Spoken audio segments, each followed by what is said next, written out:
Мынакей койдун өлгөндөрү. Берде бир 200 баш бар. Бул тигине койдун ээси отурат. Могун бүт бирде 200 баш бар. Могу күрткүнүн ичин бүт кой. Тетерде бир тай жатат. Анын үстүндө ит турган жерде кулан жатат. Ээр менен түндө учкандар. Кечеөнкү борондо.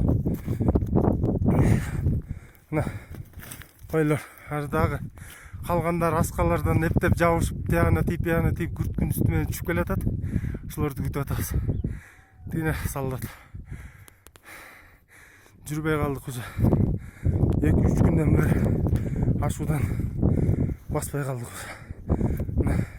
Аман калган койлор тетигиде бир 100 кой калды. Ар жагына бир жарымы кетти.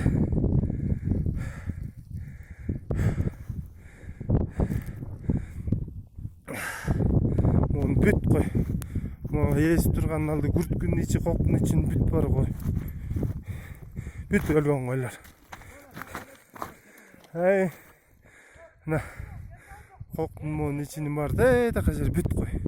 Могу күйүлүп турган күрткүнүн астынын баары кой. Эртеңен берде айылдан элдерди алып келип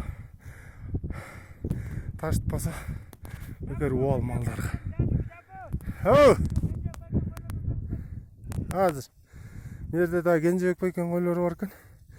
Тиги ээси айтып атат, майыткаларынан эртең ээсин өзүн чакыртып дагы эметет го. Көп экен берде дагы өлүк койлор.